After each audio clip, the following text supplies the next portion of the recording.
नमस्कार मित्रों, मैं रजनीश आपके सामने हाजिर हूँ। आज लेक्चर सेकंड में हम देखते हैं क्या क्या बताते हैं आपको। हम आज लेक्चर सेकंड में बताने वाले हैं आपको हिंदी की पेडालॉजी, और हिंदी की पेडालॉजी में भी हम बात करेंगे कक्षा 5 के बच्चों से अपेक्षाएं। होता क्या है, कक्षा 5 के बच्चों से हम क्या अपेक्षाएं करेंगे। जो कक्षा 5 के बालक होते हैं, कक्षा 5 के बालक हैं, उनसे हम अपेक्षाएं करेंगे जो बालक हैं वो गद्य पद्य की विधाओं को समझ सकें, अर्थात बालक गद्य और पद्य को समझ सकें, उसके साथ ही साथ अपने विचारों को और अभिव्यक्तियों को बता सकें, तथा पाठ्यक्रम में जो अपेक्षित विभिन्न कौशल दिए हैं उनकी दक्षताएं प्राप्त कर सकें। अब यह बात ये होती है, पाठ्यक्रम में अपेक्षित विभिन्न कौशल क्या है, तो 4 ही कौशल होता है, पढ़ना, लिखना, सुनना और बोलना। उन्होंने क्या कर सकें, दक्षता प्राप्त कर सकें, तथा पाठ्य पुस्तकों एवं पत्र पत्रिकाओं की सामग्री का उचित ढंग से प्रयोग कर सकें। पाठ्यक्रम में जो सामग्री दी है उसका कैसा उचित ढंग से प्रयोग कर सकें। अब यहाँ होता क्या है, सीखने सिखाने की प्रस्तावित क्रियाएं। कक्षा 5 के बालकों के लिए कुछ सीखने सिखाने की प्रस्तावित क्रियाएं बताई गई हैं। अगर इन क्रियाओं के माध्यम से बालकों को पढ़ाया जाए तो बालकों में बहुत ही अच्छे संतोषजनक परिणाम निकल के आते हैं। जिसमें पहला है कि बच्चों को विभिन्न विषयों, घटनाओं, अनुभवों को अपने ढंग से या स्वतंत्र रूप से कहने का अवसर दिया जाए। कहने की बात है कि बालकों को विभिन्न विषयों पर या विभिन्न घटनाओं पर अपने अनुभव के आधार पर स्वतंत्र रूप से उन्हें कुछ करने का और उस पर कुछ कहने का बालकों को क्या दिया जाए, अवसर दिया जाए। तथा दूसरे पॉइंट में हम क्या क्या देखते हैं कि जो बालक है वो बालक गद्य पद्य कविता, कहानी आदि को बोलकर उसके भावार्थ को समझ सके। कहने का मतलब ये है कि जो एक बालक है, जो बालक बोल रहा है या बालक जो कह रहा है उसको उसके भावार्थ को स्वयं से समझ सके। मतलब गद्य या पद्य या कविता हो या कहानी है आदि को बोलकर भावार्थ को समझ सके। जैसे आपने देखा वो बालक पढ़ते हैं आलू कचालू बेटा का, तो उन्हें ये पता होना चाहिए भावार्थ क्या है, ये जो स्टोरी है या ये कहानी है ये क्या कहना चाह रही है। उसी प्रकार हम देखते हैं विभिन्न उद्देश्यों हेतु बालक का एक विभिन्न उद्देश्य होते हैं, जिसमें पढ़ना, विचार व्यक्त करना, मुद्दों पर चर्चा करने, राय देने एवं तर्क देने के अवसर भी बच्चों को दिए जाएं। कहने का मतलब है जो बालक हैं, बालकों को जो विभिन्न उद्देश्य दिए गए हैं उन्हें पढ़ने के, विचार व्यक्त करने के तथा उन पर चर्चा करने के तथा उन पर राय करने की और उसके साथ साथ तर्क करने के भी अवसर दिए जाए। कहने का मतलब है बालकों को किसी भी टॉपिक पर बात करने का पूरा अवसर दिया जाए, उस पर तर्क करने का अवसर दिया जाए तथा उस पर खुद की बच्चों की राय देने का भी अवसर दिया जाए। ऐसा एक कोई मुद्दा उठा लिया जाए। नेक्स्ट, शिक्षक बच्चों को समाचार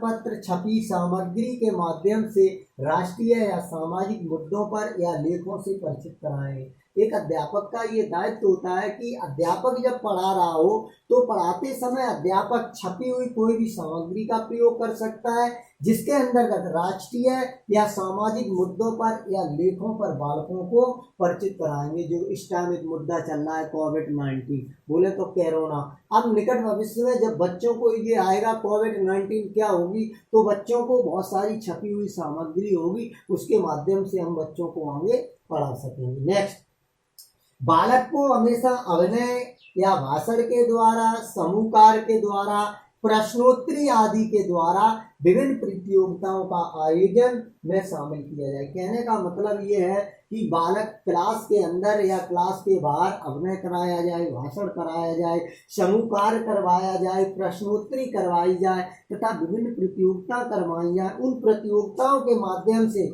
सामाजिक मुद्दों पर चर्चा करके बालकों को पूर्ण अवसर दिया जाए। कहने का मतलब है ये सारे काम करा के, जिसमें अभिनय, भाषण, समूह कार्य, प्रश्नोत्तरी आदि विभिन्न प्रतियोगिता करा के उसमें सामाजिक मुद्दों पर चर्चा की जाए तथा इस पर चर्चा करने के लिए बालकों को पूर्ण अवसर दिया जाए और उनके बालकों के उन पर विचार भी लिए जाए। नेक्स्ट, शिक्षक बच्चों को गद्य पद्य, जो अध्यापक है गद्य पद्य, कहानी, कविता, रुचिकर बाल साहित्य, क्या बात होती है, रुचिकर बाल साहित्य को पढ़ने का अधिक से अधिक अवसर दिया जाए। कहने का मतलब है एक अध्यापक को चाहिए कि गद्य पद्य के माध्यम से पढ़ाए, कहानी कविता के माध्यम से पढ़ाए तथा रुचिकर बाल साहित्य का सहारा लेते हुए बालकों को अधिक से अधिक अवसर दिए जाएं इन पर बातचीत करने का, उसे समझने का। नेक्स्ट जो पॉइंट होता है उसमें है शिक्षक बच्चों के साथ पाठ्य पुस्तक व अन्य कविता कहानी शीर्षक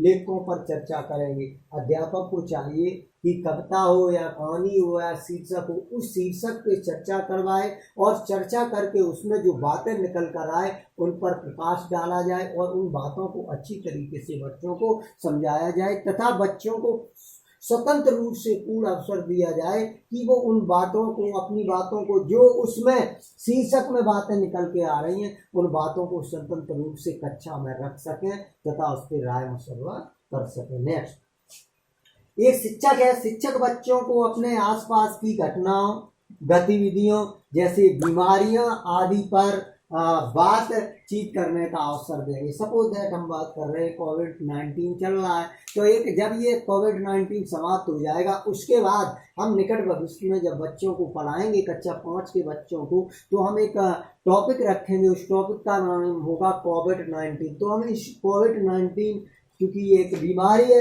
तो इस पर हम बहुत सारी चर्चाएं करेंगे, इससे क्या क्या दुष्परिणाम हुए, ये कैसे बना, ये कहाँ पर अटैक करता है, बहुत सारी बातें यहाँ से निकल के आएंगी। फिर हम बात कर लेते हैं शिक्षक बच्चों को भ्रमण करवाए, ये एक दायित्व होता है, भ्रमण करवाए, प्रदर्शनी दिखाए तथा उस पर चर्चा करके पूर्ण अवसर दे। कहने का मतलब है एक अध्यापक को चाहिए पहले अध्यापक बालकों को भ्रमण करवाए या किसी प्रदर्शनी में ले जाए और प्रदर्शनी के लौट के आने के बाद उस पर चर्चा करवाए तथा देखे बच्चों ने उनमें क्या सीखा है और क्या नहीं सीखा। उसके बाद शिक्षक बच्चों को विभिन्न प्रकार के व्याकरणीय कार्य कराते हैं।